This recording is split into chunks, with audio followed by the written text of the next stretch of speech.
রাধে রাধে বন্ধুরা, জয় নিতাই, জয় গৌর। আপনারা সবাই ভালো আছেন তো? আজ কিন্তু একাদশী ব্রত। কারা কারা একাদশী পালন করেছেন অবশ্যই জানাবেন। আজ একাদশী হচ্ছে শ্রী মোক্ষদা একাদশী ব্রত, এবং তার সঙ্গে আজকে আর একটি বিশেষ তিথি আছে, সেইটা হলো শ্রীমদ্ ভাগবত গীতা জয়ন্তী। তাই আজকের দিনে অবশ্যই অল্প করে হলেও, ছোট্ট করে হলেও সবাই গীতা ভাগবত পাঠ করবেন। তাতে আপনাদের অনেক অনেক অনেক শুভ ফল লাভ দিবে। মোক্ষদা একাদশী। যুধিষ্ঠির বললেন, হে বিষ্ণু, আপনাকে আমি বন্দনা করি। আপনি ত্রিলোকের সুখদায়ক, বিশেশ্বর, বিশ্বপালক ও পুরুষোত্তম। আমার একটি সংশয় আছে।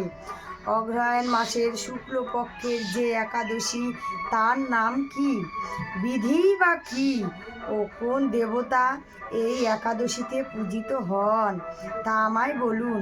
শ্রীকৃষ্ণ বললেন, হে মহারাজ, আপনি উত্তম প্রশ্ন জিজ্ঞাসা করেছেন, যার মাধ্যমে আপনার যশ চতুর্দিকে বিস্তৃত হবে। এখন ওই একাদশীর কথা আমি বর্ণনা করছি, যা শোনা মাত্রই বাজপেয় যজ্ঞের ফল লাভ হয়।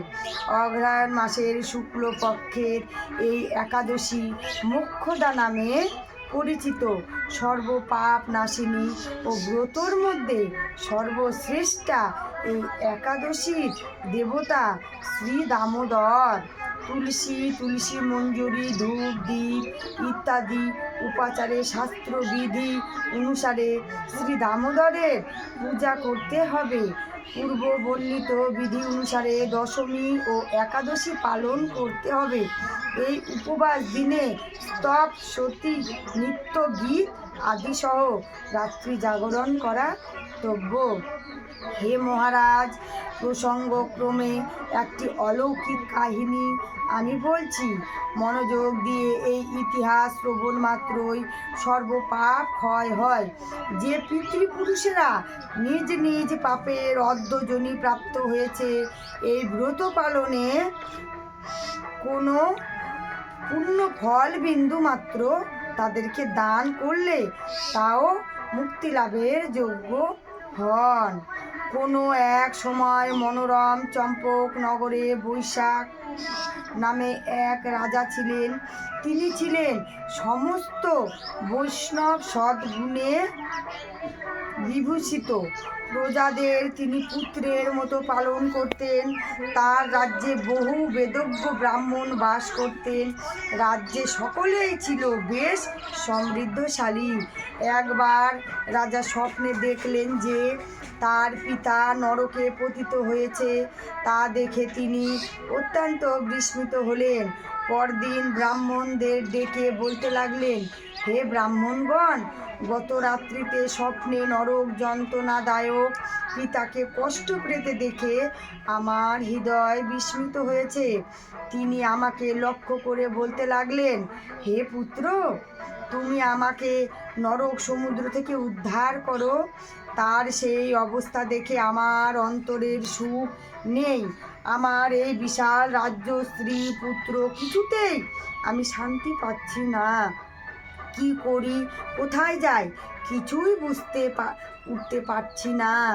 আমার পূর্বপুরুষেরা মুক্তি লাভ করতে পারেন এমন কোন পূর্ণব্রত, তপস্যা ও যোগের কথা আমাকে উপদেশ করুন, আমি তা অনুষ্ঠান করব।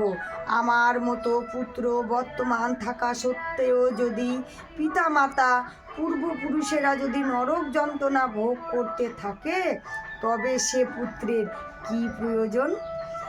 ব্রাহ্মণগণ বললেন, হে মহারাজ, আপনার রাজ্যের কাছেই মহর্ষি পর্বত মুনির আশ্রম আছে। তিনি ত্রিরাজ্ঞ, তার কাছে আপনার মুক্তির উপায় জানতে পারবেন।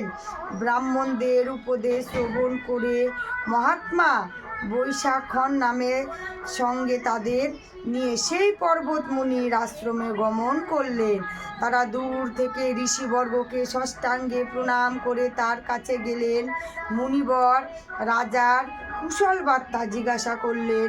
রাজা বললেন, হে প্রভু, আপনার কৃপায় আমার সর্বই কুশল, তবে আমি একদিন স্বপ্নযোগে পিতার নরক যন্ত্রণা ও কাতর আর্তনাদ শুনে অত্যন্ত দুঃখিত ও চিন্তাগ্রস্ত হয়েছি। হে ঋষিবর, কোনো পুণ্যের ফলে তিনি সেই দুর্দশা থেকে মুক্তি পাবেন তার উপায় জানতে আপনার শরণাগত হইয়েছি। রাজার কথা শুনে পর্বতমুনি কিছুক্ষণ ধ্যানস্থ হয়ে বললেন, হে মহারাজ, পূর্ব জন্মে তোমার পিতা অত্যন্ত কামাচারী হওয়ায় তার এই রকম অবদগতি লাভ হয়েছে। এখন এই পাপ থেকে মুক্তির উপায় বর্ণনা করছি।